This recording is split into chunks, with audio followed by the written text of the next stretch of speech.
I've come to the shed because that's what I'm looking for, but I don't need the whole setup.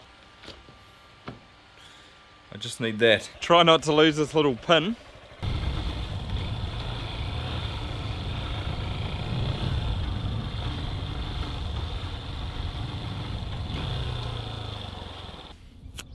Good morning everyone. Actually, it's almost afternoon.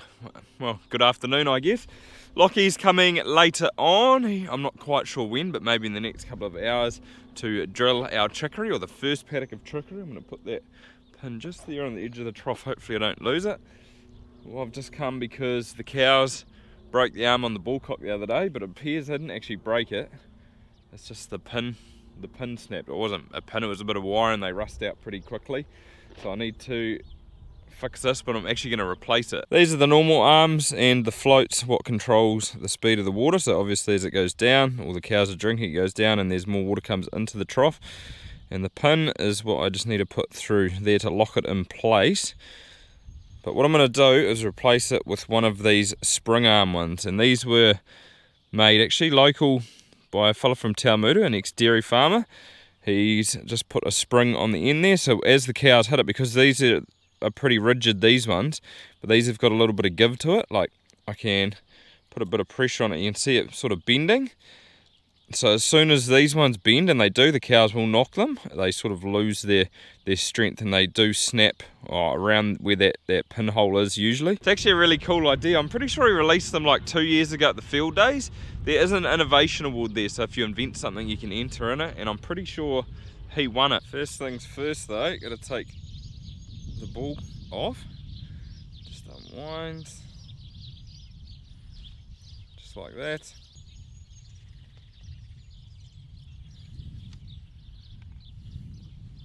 I better put my phone here, because knowing me, it'll probably drop out of my pocket into the water. Far out, that took me a while. It was a little bit of effort. Sometimes those pins are just a little bit bent and they're hard to get through, but got there in the end. Obviously I turned the water off to make it easier. I just checked my mailbox and got a letter from the council, and that's never good, but this is interesting. So it's a proposed light motor vehicle prohibition on Bank Road, which is this road right here, which I live on.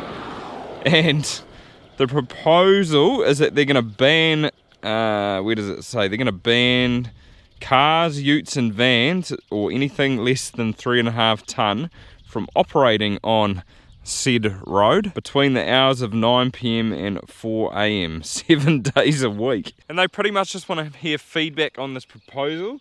It says the purpose of the prohibition is to prevent antisocial drivers from accessing the road and creating a nuisance. And I think it's an awesome idea.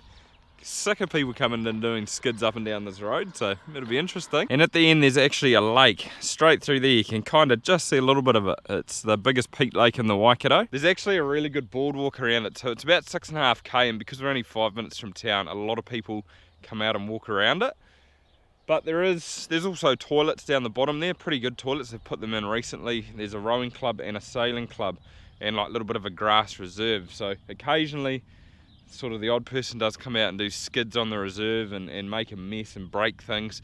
So then us as ratepayers, we have to go and pay for it because the council has to go and fix it. So it's a little bit of a nuisance. I was hoping that they were just going to put cameras on the rowing and sailing club, and if they did that, then there might be a chance that we'd get fibre put in down the road too, but it doesn't look like that's going to happen. Our internet is currently we're on ADSL, so there's fibre, then VDSL, then ADSL, and it's so slow. So for me to upload a YouTube video, it takes probably about 24 hours on average. Some are a little bit quicker, some aren't. So yeah, I was hoping for that, but I guess that's out of the loop now. Interestingly enough too, that this area, probably not up here on our farm, and it is sort of disputed whether it was the lake down there or sort of the swampy bit. My cousin thinks it was more up this way at the sort of top towards Naroto Road up there. However, it was actually the site of the largest battle in New Zealand history, and it was pre-European. It was the Battle of Hingakaka, and it was between two Maori tribes. But like I was saying before, they don't actually know where it took place, but it was somewhere sort of in this vicinity.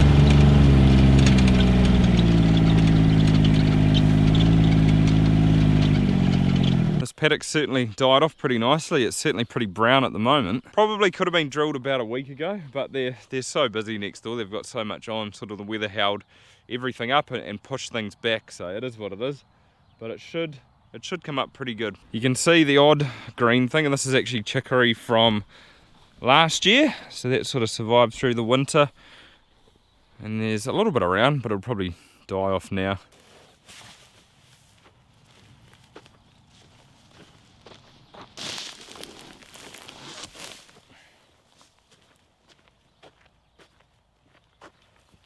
Choice chicory it is too.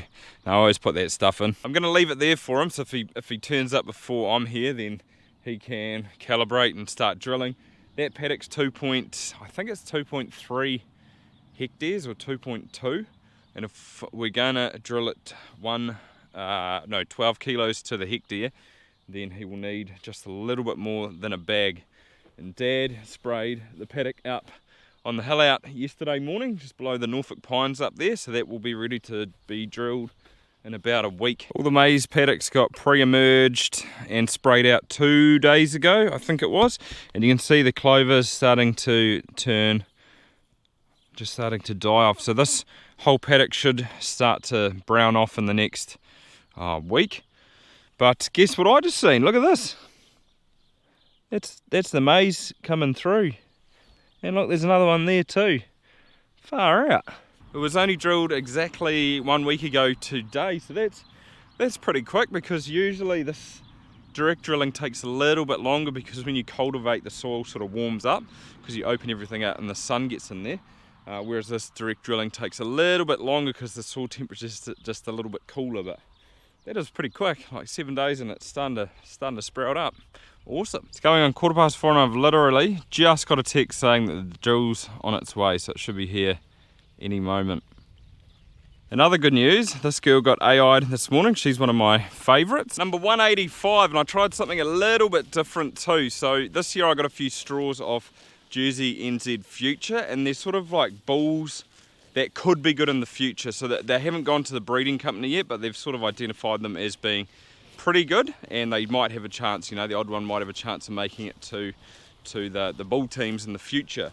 And I put one across her this morning, so he was called Williams Brisbane Frenzy. He looked pretty good. I know that the Williams, I think they're from up Northland, they've got pretty good breeding behind their herd, and also that Brisbane is the father of the bull, and he seems pretty good. He's not proven yet, but hopefully he goes alright. He's a pretty sort of exciting new bull, and have used a little bit of him so far. So put it across her. Hopefully she has a heifer calf this year, or next year actually. That's actually her mum right there, number 20. She's a nice cow. She is getting on. She might be 8 now.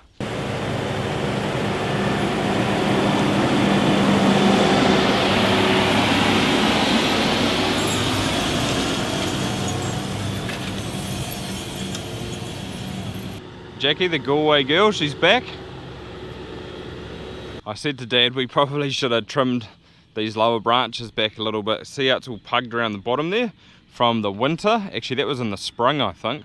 Got a heavy shower, but the thing is that the cows are going to stand under there anyway, and the chicory doesn't really grow, so it doesn't really matter. But when we do put it back into grass, maybe we should trim it back so we can sort of get a little bit closer with the drill.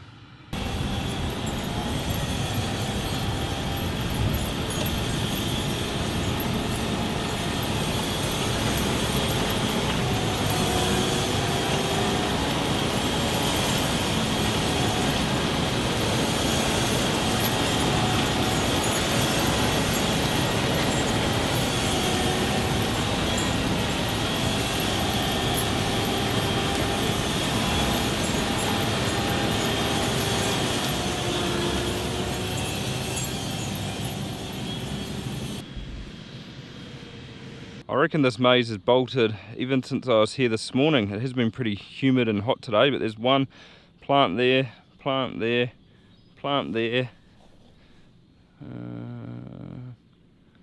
There's a plant just coming through there. So give it a couple of days. Look, these ones are flying out of the ground. Look at that. There's probably an inch out of the ground already. What an absolute cracker of an evening though. Beautiful night to drill some chicory. There's hardly a breath of wind at the moment and it's seriously hot. Definitely feels like spring. I've left her to it. She will leave the extra seed by the gateway or somewhere up there. Should be pretty much a whole bag. I've come down, I had to set up a paddock for tomorrow, so I've split that paddock in half, but that'll pretty much wrap my day up. I was actually thinking, I was pretty lucky we did get that pre-emerge on a couple of days ago. If we had left it, well, till now, and I thought we would have had the time, and we went in and sprayed it, we would have nuked the maize, so that wouldn't have been good, but yeah, pretty lucky there. Well, lucky we got it on a little bit earlier and the weather allowed us to. But like I said, that'll pretty much do it. Hopefully you enjoyed the video, guys. Give it a thumbs up, that'd be awesome, and see you next time.